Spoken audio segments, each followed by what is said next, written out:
ओम शांति 13/3/2025 प्रातः मुरली। ओम शांति बाप दादा मधुबन। ओम शांति मीठे बाप दादा, मीठे बच्चे हंजी मीठे पावा। पद का आधार पढ़ाई, पद अर्थात पोजीशन, पोजीशन का आधार है पढ़ाई। जो पुराने भक्त होंगे वह अच्छा पढ़ेंगे और पद भी अच्छा पाएंगे। प्रश्न है, जो बाप की याद में रहते हैं उनकी निशानी क्या होगी? उत्तर, याद में रहने वालों में अच्छे गुण होंगे, वह पवित्र होते जाएंगे, रॉयल्टी आती जाएगी, आपस में मीठा शीरखंड होकर रहेंगे। दूसरों को न देख स्वयं को देखेंगे। उनकी बुद्धि में रहता है जो करेगा वह पाएगा, जो करेगा वह पाएगा, हमेशा ये बुद्धि में रहे। तो बाबा की याद में रहेंगे तो वो बहुत मीठे होंगे, शीरखंड बन के रहेंगे। तो ये सब गुण आएंगे बाबा की याद से। तो बाबा की याद में रहना है। ओम शांति। बच्चों को समझाया गया है कि यह भारत का जो आदि सनातन देवी देवता धर्म है उसका शास्त्र है गीता। यह गीता किसने गाई है कोई नहीं जानती, ये ज्ञान की बातें हैं। बाकी यह होली आदि कोई अपना त्योहार है नहीं, यह सब है भक्ति मार्ग के त्योहार। त्योहार है तो सिर्फ एक, त्रिमूर्ति शिव जयंती, बस। सिर्फ शिव जयंती कभी भी नहीं कहना चाहिए। त्रिमूर्ति अक्षर न डालने से मनुष्य समझेंगे नहीं। जैसे त्रिमूर्ति का चित्र है, नीचे लिखित हो कि दैवी स्वराज्य आपका जन्म सिद्ध अधिकार है। शिव भगवान बाप भी है ना, जरूर आते हैं, आकर स्वर्ग का मालिक बनाते हैं। स्वर्ग के मालिक बने ही हैं राजयोग सीखने से। अंदर चित्रों में तो बहुत ज्ञान है, चित्र ऐसे बनाने हैं जो मनुष्य देखने से वंडर खाएं। वह भी जिन्होंने बहुत भक्ति की होगी वही बहुत अच्छी। जिन्होंने बहुत भक्ति की होगी वही बहुत अच्छी रीति ज्ञान उठाएंगे। कम भक्ति करने वाले ज्ञान भी कम उठाएंगे तो पद भी कम पाएंगे। दास दासियों में भी नंबरवार होते हैं ना। सारा मदार है पढ़ाई पर। तुम्हारे में बहुत थोड़े हैं जो अच्छी रीति युक्ति से बात कर सकते हैं। अच्छे बच्चों की एक्टिविटी भी अच्छी होगी, गुण भी सुंदर होने चाहिए। जितना बाप की याद में रहेंगे तो पवित्र होते जाएंगे और रॉयल्टी भी आती जाएगी। कहाँ कहाँ तो शूद्रों की चलन बड़ी अच्छी होती है और यहाँ ब्राह्मण बच्चों की चलन ऐसी है बात मत पूछो। इसलिए वे लोग भी कहते हैं क्या इनको ईश्वर पढ़ाते हैं। तो बच्चों की ऐसी चलन नहीं होनी चाहिए, बहुत मीठा शीरखंड होना चाहिए। जो करेगा सो पाएंगे, नहीं करेंगे तो नहीं पाएंगे। तो जो करेगा वो पाएगा। बाप तो अच्छी रीति समझाते रहते हैं। पहले पहले तो भेद के बाप का परिचय देते रहो। तो बाबा का परिचय देते रहना है और किसी की तरफ नहीं देखना है, क्योंकि जो करेगा वो पाएगा। तो इसलिए हमें किसी को नहीं देखना है। तो पहले पहले तो भेद के बाप का परिचय देते रहो। त्रिमूर्ति का चित्र तो बड़ा अच्छा है। स्वर्ग और नर्क भी दोनों तरफ हैं, गोले में भी क्लियर है। कोई भी धर्म वाले को इस गोले पर व झाड़ पर तुम समझा सकते हो। इस हिसाब से तुम स्वर्ग नई दुनिया में तो आ नहीं सकेंगे। जो सबसे ऊंच धर्म था, सबसे साहूकार थे, वही सबसे गरीब बने हैं। जो सबसे पहले पहले थे, संख्या भी उनकी जास्ती होनी चाहिए, परंतु हिंदू लोग बहुत और धर्मों में कन्वर्ट हो गए हैं। अपने धर्म को न जानने के कारण और धर्मों में चले गए हैं। या तो हिंदू धर्म कह देते हैं, अपने धर्म को भी समझते नहीं है। ईश्वर को पुकारते बहुत हैं, शांति देवा, परंतु शांति का अर्थ समझते नहीं है। एक दो को शांति की प्राइज देते रहते हैं। यहाँ तुम विश्व में शांति स्थापन करने के निमित्त बने हुए बच्चों को बाप विश्व के राजाई प्राइज में देते हैं। यह इनाम भी नंबरवार पुरुषार्थ अनुसार मिलता है। देने वाला है भगवान बाप। इनाम कितना बड़ा है, सूर्यवंशी विश्व की राजाई। अभी तुम बच्चों की बुद्धि में सारे वर्ल्ड की हिस्ट्री, ज्योग्राफी, वर्ण आदि सब हैं। विश्व की राजाई लेनी है तो कुछ मेहनत भी करनी है। पॉइंट्स तो बहुत सहज है। टीचर जो काम देते हैं वह करके दिखाना चाहिए। तो बाबा देखेंगे किस में पूरा ज्ञान है। कई बच्चे तो मुरली पर भी ध्यान नहीं देते हैं, रेगुलर मुरली पढ़ते नहीं हैं। जो मुरली नहीं पढ़ते हैं वह क्या किसका कल्याण करते होंगे। बहुत बच्चे हैं जो कुछ भी कल्याण नहीं करते हैं। न अपना न औरों का करते हैं, इसलिए घोड़सवार प्यादे कहा जाता है। कोई घोड़े महारथी हैं, खुद भी समझ सकते हैं कौन कौन महारथी है। कहते हैं बाबा गुलजार को, कुमारका को, मनोहर को बेचो, क्योंकि खुद घोड़सवार हैं, वह महारथी हैं।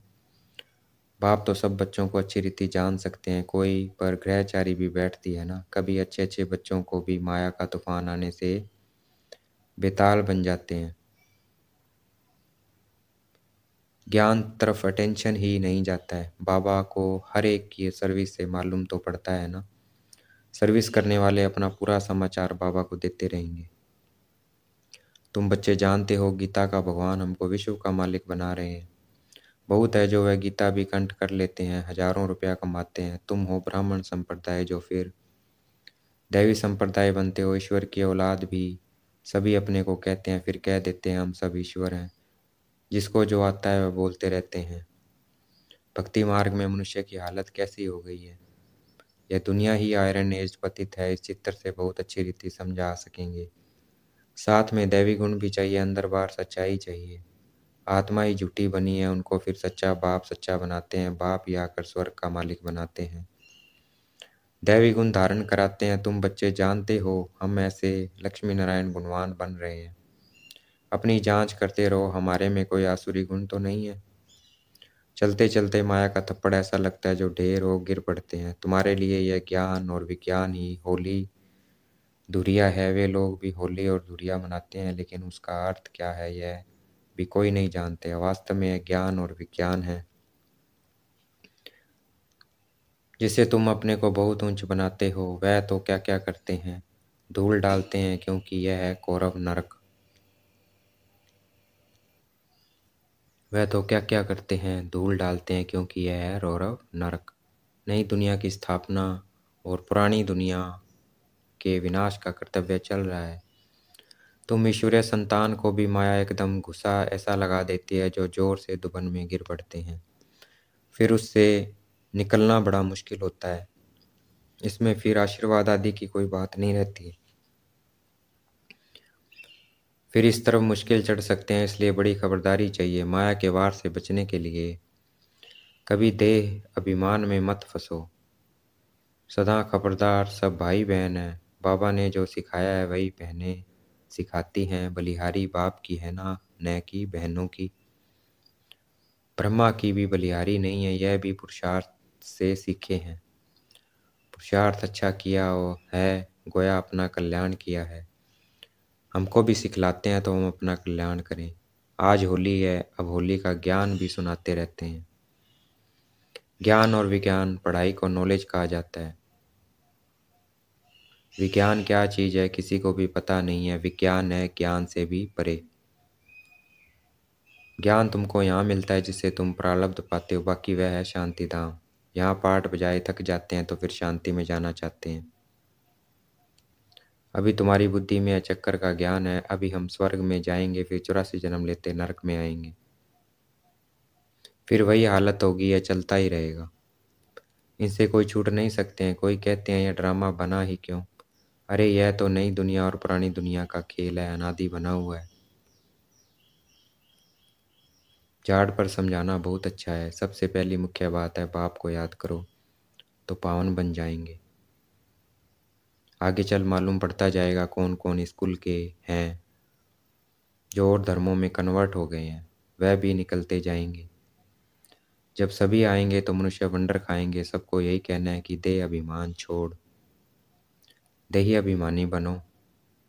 तुम्हारे लिए पढ़ाई ही बड़ा त्योहार है जिससे तुम्हारी कितनी कमाई होती है। वो लोग तो इन त्योहारों को मनाने में कितने पैसे आदि बर्बाद करते हैं। कितना झगड़ा आदि होता है। पंचायती राज में कितने झगड़े ही झगड़े हैं। किसी को रिश्वत देकर भी मरवाने की कोशिश करते हैं। ऐसे बहुत मिसाल होते रहते हैं। बच्चे जानते हैं सतयुग में कोई उपद्रव होता ही नहीं है। रावण राज्य में बहुत उपद्रव है। अभी तो तमो प्रधान है ना। एक दो में मत न मिलने कारण कितना झगड़ा है।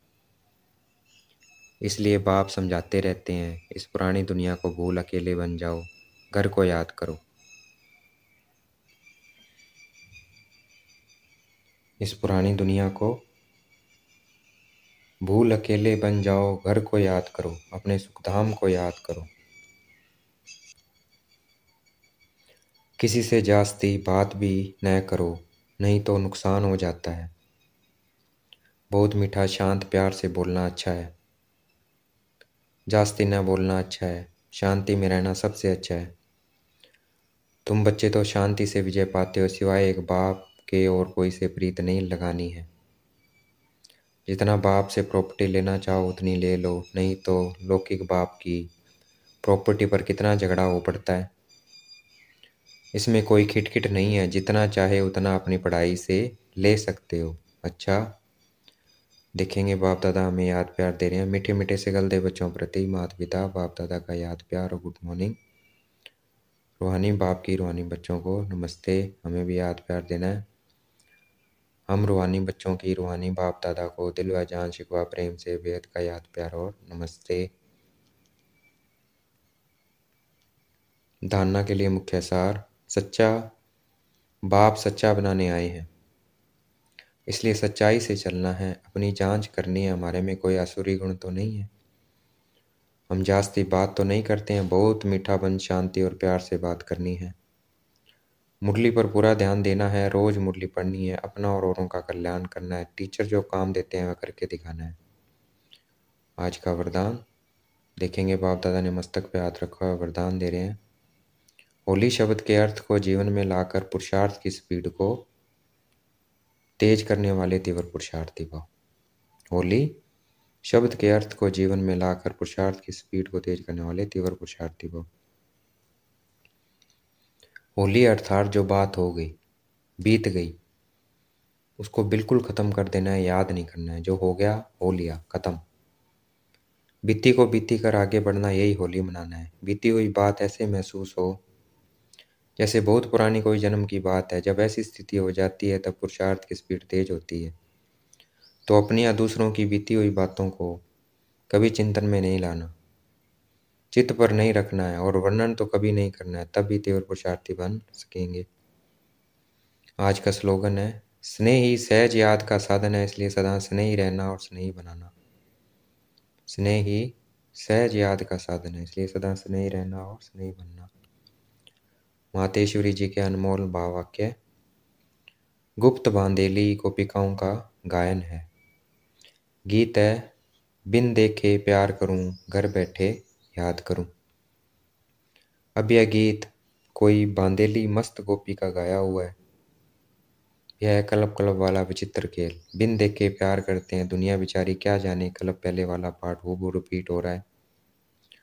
बल उस गोपी ने घर बार नहीं छोड़ा है, परंतु याद में कर्म बंधन चुकतू कर रही है। तो यह कितना खुशी में झूम झूम कर मस्ती में गा रही है। तो वास्तव में घर छोड़ने की बात नहीं है, घर बैठे बिना देखे उस सुख में रह सर्विस करनी है। कौन सी सेवा करनी है? पवित्र बनाने की।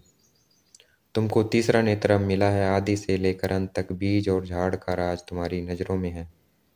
तो बलिहारी इस जीवन की इस नॉलेज द्वारा 21 जन्मों के लिए सौभाग्य बना रहे हैं। इसमें अगर कुछ भी लोक लाज विकारी कुल की मर्यादा है तो वो सर्विस नहीं कर सकेंगे। यह है अपनी कमी। बहुतों को विचार आता है कि यह ब्रह्मा कुमारियां घर फिटाने आई है, परंतु इसमें घर फिटाने की बात नहीं है। घर बैठे पवित्र रहना और सर्विस करनी, इसमें कोई कठिनाई नहीं है। पवित्र बनेंगे तब पवित्र दुनिया में चलने के अधिकारी बनेंगे। बाकी जो नहीं चलने वाले हैं वह तो कल पहले वाले शत्रुता का पाठ बजाएंगे।